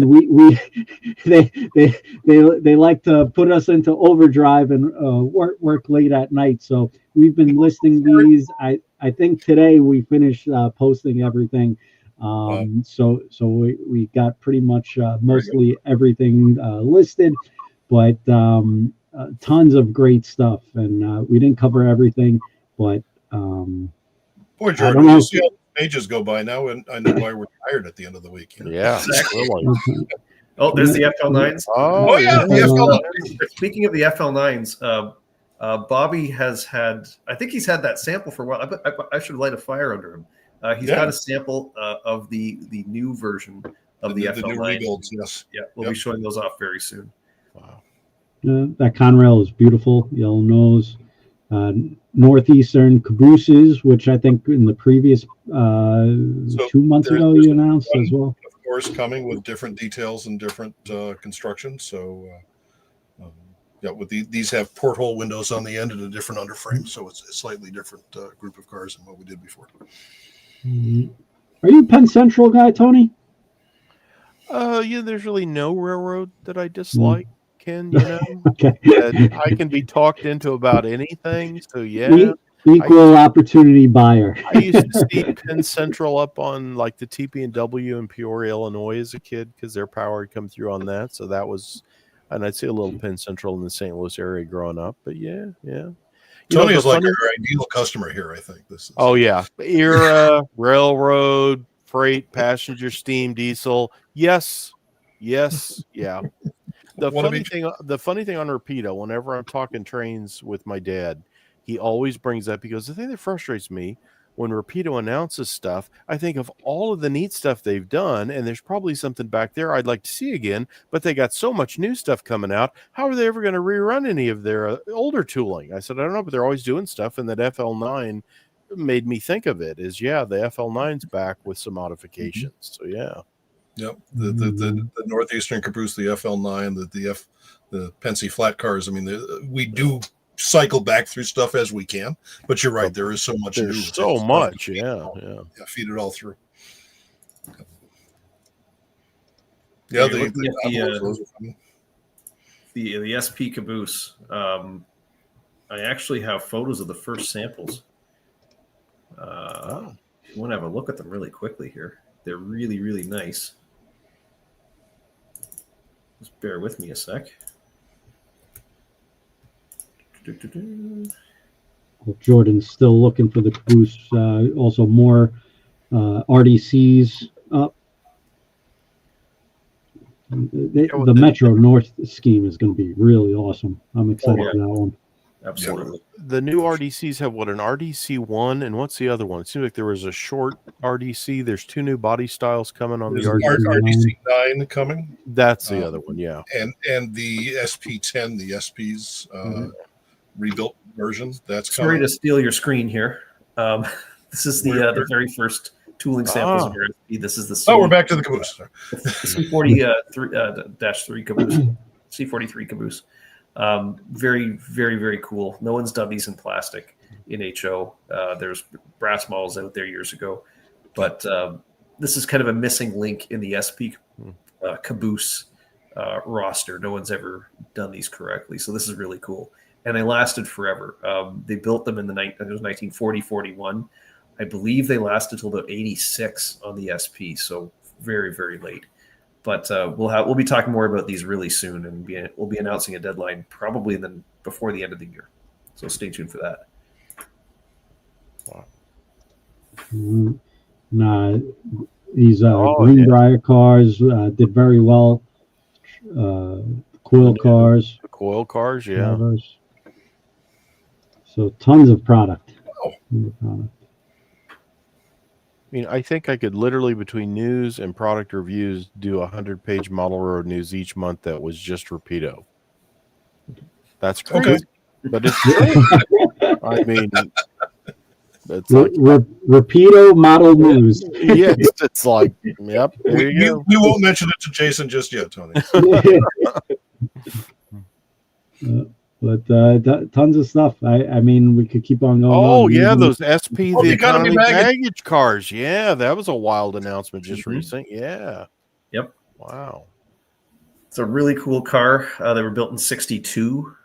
SP kept them well into the 90s. They kept a pair into the 90s for their business train. There's the Eureka Southern. That car still exists. I think it's sitting in a bush somewhere in Northern California. Wow. Interesting. But that's that car's actually going into tooling right now. We should have samples, I think, by the end of the year. The 3D print that looked amazing. I saw this last weekend. Really, really impressive. Yeah. Mm-hmm. The 40-foot boxcars. Those are in production now, so they'll be here not too far down the line. The helium tank car. Yeah, what's the word on the helium car? Because I've talked to you about that a number of times, Jordan. What's the status on it? Are we still? We're going to be relaunching that. We're going to relaunch it later this fall and set a final order deadline. We've got a finished tooling sample, of course. So we're at that point, but we're gonna re-announce that. Maybe add some other road names or schemes into that and get it. We missed a couple schemes that we probably shouldn't have, so we'll add them in and give those an option too. Yeah. We're long up. Wow, we didn't even click halfway through. I know. So we could keep on going, but I think you guys get the idea. Tons of Rapido product. It's unbelievable. I can show you something really quickly before we go. That's going to be arriving very, very soon. In fact, I think they're going to be shipping in the next couple of weeks. Wait a second. We missed probably one of Tony's favorites that we should probably include. Another one? Yeah, that's when you say that. It's like, well, you got to focus in a little more. All right, yes. CTAs, CTAs. Yep. Yeah. And the elevated track, isn't this the one that you're doing? Yeah. Because as this got announced, I'm like, it's really cool, but you'd have to build that whole elevated thing to make it, and then boom, as you scroll down the announcement, there it is. It's like, wow, yeah. This is Jeff's baby. He's from the Chicago area, and they're amazing. They're looking great. Very cool. Such neat Back stuff. to Jordan. There's no end of things to show. Yeah. But, this is something that's going to be shipping out imminently. It is our brand new C36-7. This is the Norfolk Southern version. Wow. Yeah. This is the later version, so it's got the kind of almost like the Dash 8 style dynamic brakes that kind of hump behind the cab. This particular one has ditch lights because it's a kind of a later 90s and onwards variation. But these are really, really cool. One thing we've added to this new release, depending on the prototype, if it had it, we have rotating bearing caps on specific road names, which is really cool. That's cool. So that's the NS version as it appeared, like I said, in the 90s and onwards. And I think we have it here. The Conrail unit. But it might not let me show it. So I'll have to do that one separately because it's not letting me show it. But and it's what a follow-up you did the C30-7s were out earlier in the last year or so. We just did a big review on. In fact, they're on the cover, I think, of Model Road News a few months ago. The BN and NS, I believe. So and then the C36s as well. In both, as you mentioned, that early and late production phases where they get the big box. Is that dynamic brakes in the back there on the hood that changes to get that box? Oh yeah, so some of them had the earlier C36-7s didn't have that. The later ones did. So the ones that went to Missouri Pacific, I think they were built in 84, 85, somewhere around there. And the later version that NS got, so Norfolk Western got some, which had the earlier body without that big dynamic brake bulge, but the later NS ones did get that. Here's all the SW9s there. And we passed the Denver Rio Grande cabooses. Those look good. The E8s, I think, are coming in soon, or Yeah, I think they're due in the next 2-3 weeks, maybe less. They're in transit somewhere. Yeah. This one, Tony, is going to be a HO collector piece. This is going to match. Cool? Yeah. Yep. Yeah, that one, I think I dug up the prototype picture to run with the announcement on it. Yeah, it's so cool with the silver patches on that seaboard unit. Yeah. Very cool. Yeah, early Amtrak, there were some fascinating patch ups that they did on various roads, and just the response has been great. There's that elevated track. Yeah. U-boats. Oh yes, the U-25B. Just a little update on that. We've got so we've done a lot of retooling on the U-25 for the new release, and those new samples are due very, very soon. I think maybe next week we're expecting to see those. So actually, we've got a lot of samples coming in. We've got the U-25B samples. We've got the GP38 samples, including the Pennsylvania Reading Seashore Line cab versions. We've got the GP39. We've got the slugs that ran with the GP39s, and they're all due probably next week. So we'll be showing those off. And just looking through all this stuff, we haven't hit the FTs yet, which are actually. I was just thinking of those. They're in production right now, so I'm looking forward to them myself, obviously. Yeah, there are a lot of stuff coming. It's amazing. Yeah, there's the S13s, the RS23s. Please, Long Island paint scheme too. Nice. Ken, did I on those GP8s, the Pennsylvania Reading ones? Did you order up on those? Sometimes I see that stuff. Think, oh, Ken, that's going to be big. Make sure you get those. When he was talking about those? That's that extended. They had dual controls, so the front of the cab sticks out over the nose. Usually, if Tony Cook orders it, I order quadruple the amount because I know it's going to be a hot item, Tony. That's an odd duck Jeep 38. That's really cool for the folks looking for those things. Yeah. I didn't catch that. Once again, who would make a model of something like that? Of that, yeah. Here we go. Jeep 38s. You said Reading. Pennsylvania. There it is. Yeah. Yep. The PRSLs. Yep. Yeah. The cool thing about those engines too, for such a small fleet, most of them still exist. I know BNSF had the one, and we're doing it in our new run. They had one that was only retired, I think, in December. Wow. Still running. And they did get around to second hand. Oh, yeah. There's actually a couple running. There's at least one running in Ontario right now for I think it's a G&W, one of the G&W lines. That listing was a great alphabet soup, PRSL and DGLG. Oh, goodness, yeah. Oh, and the new CPKC is in your GP38s. Yep. I'd forgotten that, yeah.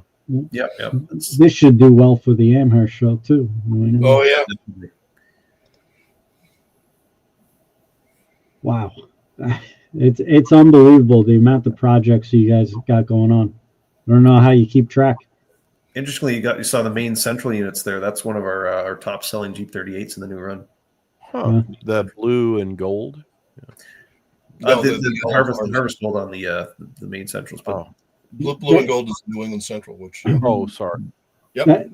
That's been another road name, much like Pan Am and the other ones that have been very popular now. Main right. A lot of main fans.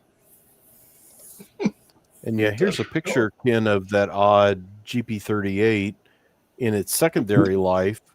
And when he talked about how these went around, this was a Pennsylvania Reading Seashore Lines, and you can see the extension there around the number boards and how the cab sticks out on the nose. I think there's at least one, maybe two, that ended up on Chicago, Missouri, and Western's roster for a few years in the late 80s, and ran across these. This is a book project that I'm putting together right now for White River. But yeah, the really unbelievable. And again, one of those, well, no one's ever going to make that. Whoever makes a Jeep 38 is never going to go to the trouble of making this goofy cab. And it's like, wow, they did. So yeah, very neat, very neat. Very neat. And Jeep 39s, Slugs, C33-7s. Got the 33s and the 36s. The 33s, that was a BN terminology because they were all C30s that were rebuilt. And some of them they called 33, some of them they called 36s. So we've used that naming depending on which unit was which. Tony, I don't think we have enough of a big enough warehouse for all this stuff. I think we're going to need a whole Rapido building. A whole Rapido wing. Yeah, absolutely. Absolutely. It's incredible. Not to take over again, but there's this is Dave's layout, and that's the C36, the Conrail C36. And that's going to have the rotating bearing caps on the truck there. This is a later version. We did the C30s in Conrail as they appeared from delivery. So this is a little bit of a later version for the C36s. I like the flexi flow behind it. I was going to say, yeah, there's your cool flexi flow car back there behind it. Did a nice weathering job. Yeah. Exactly. Nice. Yeah, and these will be out very, very, very soon. Wow. It's so much stuff. I mean, and it's incredible. As I say, you could do a whole magazine every month just on Rapido. I don't know how they have so much coming out. I told you guys we're going to be here all night just covering every single project. We haven't gotten any questions. We haven't done any questions yet. There's no time. Tune in tomorrow night for part two. Part two. Yes. There's a lot. Mike, we spoke about the N-scale releases in the beginning, maybe towards December. More N-scale releases, but in the beginning of the show, we spoke. RDCs and SB Dome cars are in the warehouse now. So yep. So we got a few other things coming. We've got like the F40s, the N-scale Via F40s. We've got the Metra F40s. I might even have a photo of those. Do you have a picture of the Great Pumpkin? Hold on. Give me a minute. I could probably dig this up. So we got the first sample. I got some photos of it this afternoon. Because there's that. There's also it goes with the Metric Gallery cars. So let me see if this works here. We also forgot to talk about something else. There's always something. I'm gonna go make some coffee. Hang on.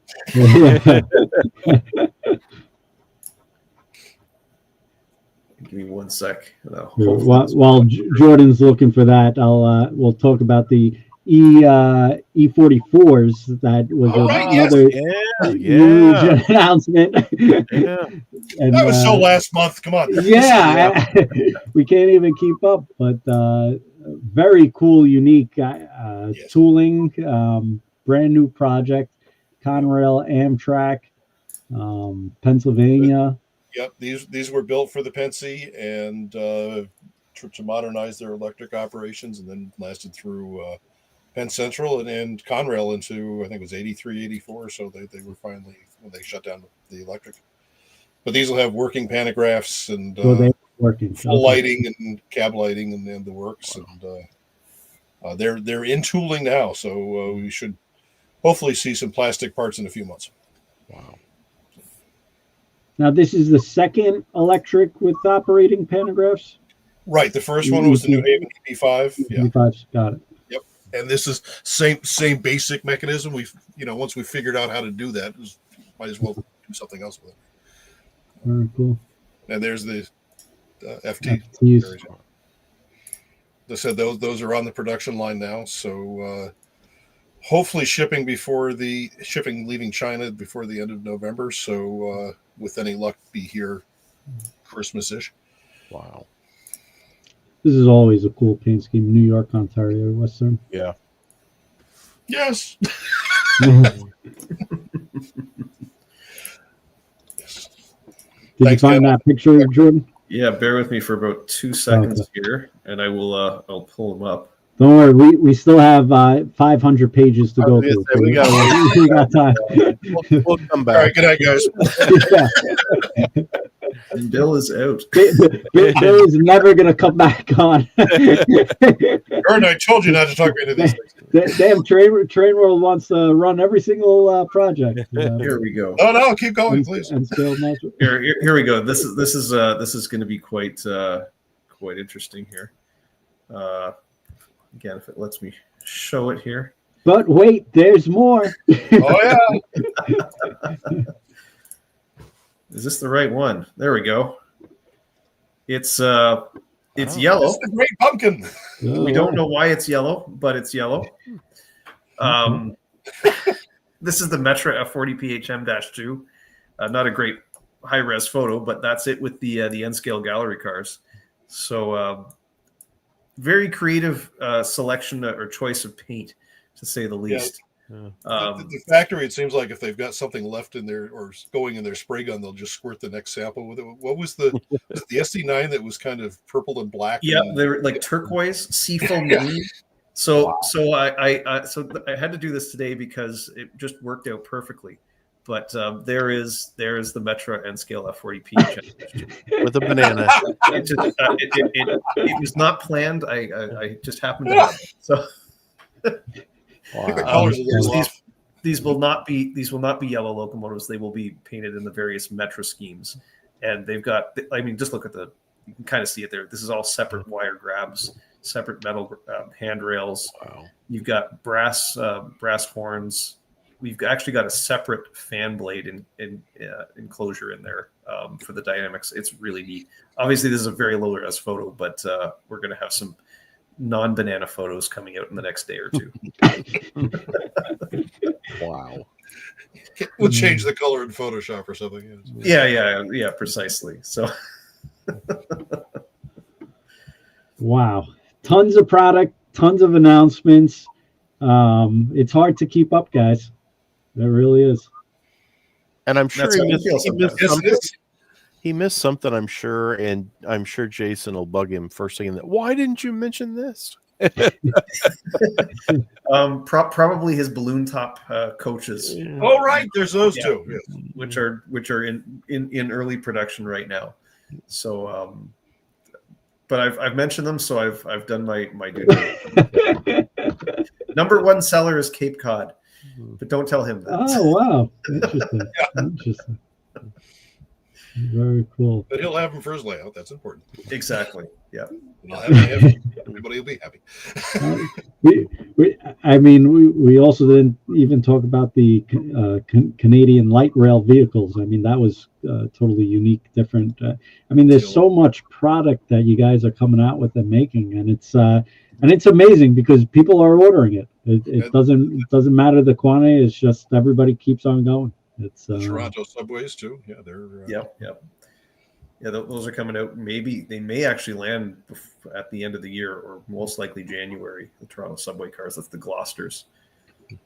I don't think anyone's really made like a highly detailed, like a light rail vehicle like that, or streetcar. It's going to be all groundbreaking stuff. The commuter rail, all these different kinds of projects. It's not just like actual diesel trains that it's a regular SD70 or a Jeep.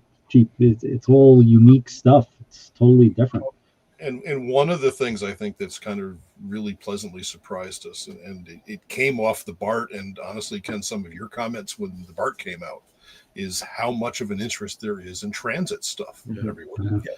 And the M3 series has proven very successful on pre-orders. The Chicago elevated stuff is doing great. So it's been neat, pleasant surprise. And as I mentioned before, the N-scale CTA stuff is good to go. It's going into tooling. Wow. Yep. We've got our Toronto streetcar, the CLRV. That was very successful. We're going into tooling with that very, very soon. So it's just the transit scene is just exploding right now. Wow. And we got our new run of buses coming. We got that's all right. I was going to say part 3 of this week-long episode series is going to be one night in just buses. We're just going to talk about. Actually, Maybe if you divide this up when you put it on YouTube, just little snippets. Yeah, exactly. yeah. Actually, for Bill and Jordan, the transit, New York Transit, I believe had like a bus, kind of like extravaganza where they bring like retro buses for the transit. And I was talking to someone who works for transit today, and I thought of you guys. We should do like a Rapido Train World bus, extravaganza where they bring these awesome buses. You guys could bring your bus down, and I don't know if it'll make it all the way, but it's pretty cool. A lot of people into buses.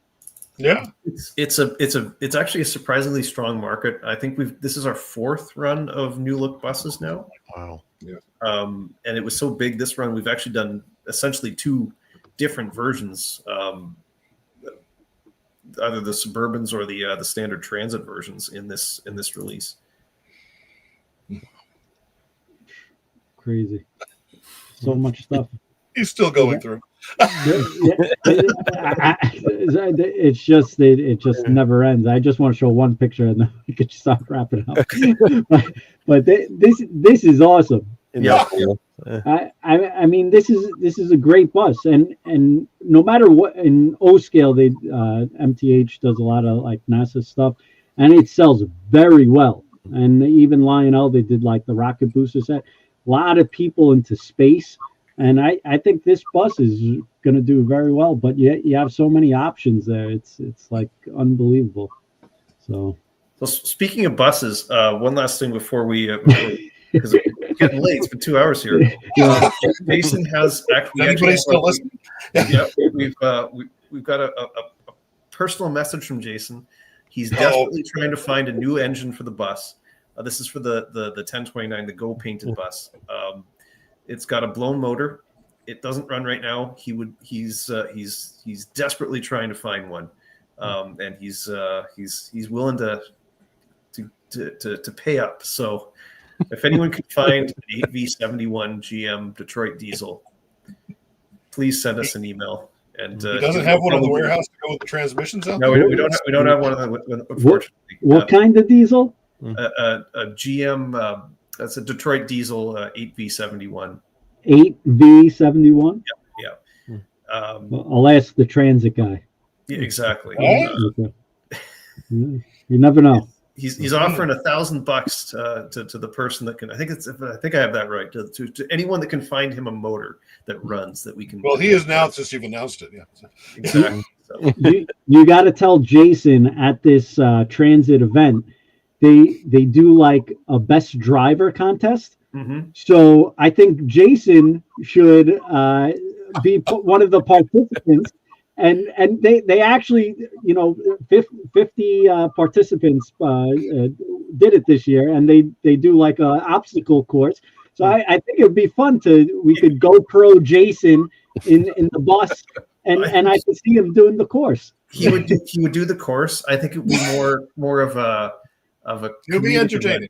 I don't think he'd be the best driver, but he would have fun doing it. So who drives fired again? Who drives the bus? I only get fired once a month. So do you have one person that drives the bus, or is it just Jason only on driving the bus? Yeah. Okay. Cool. Primarily, yeah. Exactly. All right. Well, on that note, we'll wrap it up as we breach 9 o'clock, and yeah. So Tony, I want to thank you very much for being on tonight. Model Railroad News. If you don't subscribe to the magazine, he does a tremendous job and always highlights Rapido trains and comes out with some great articles on that and all the different variations, like we spoke about that. The Santa Fe PA with the top shot, roof shot, just really cool. And Bill, Jordan, thank you both so much for being on tonight. I know we held you a bit, but there's just too much to cover. Next time we got to break out a whole Rapido week. Pre-orders, yes. New arrivals, HO, N-scale buses, and we got 5 days on that. And I'm sure we could think of Q&A for the 6th day, and we'll do a special 7th day as a surprise. Yeah. Well, Bill, you're going down to Train World in later this year, aren't you? Is that Jason? Jason's coming down, I guess, toward Christmas, as I understand, and I'll probably pop over to the other side of the sound and join him. All right. Exactly. Well, that brings us to, I guess, the last bit of news. I guess we keep on thinking of more things to talk about. Rapido trains, and this is probably one of the highlights. Rapido trains. Jason Schron is coming to Trainland, New York, Long Island, 2 to 4 as a pop-up. So we will have more details coming out, but we've already been, I guess, marketing it and bringing it up. And quite honestly, I don't even think we put this on the emails, which we'll make sure we do add it on to the emails. But I don't know why we put special guest Atlas trains, but it's Rapido trains. So we got to tweak that. We're rushing with some things, but we'll work on it. But Rapido trains and Jason Schron will be December 21st and right before Christmas. So and Hanukkah as well. So lots of good stuff. Exactly. All right. On that note, thank you, everyone. It's been a pleasure. We really do appreciate it. And thank you, Rapido Trains, as always. It's always a pleasure, and we appreciate it. Tons of new products shipping in and tons of pre-orders, new announcements. So head to trainworld.com. Make sure you get your Rapido trains. Thank you, everyone. And finally, good night. Good night. Thanks, guys.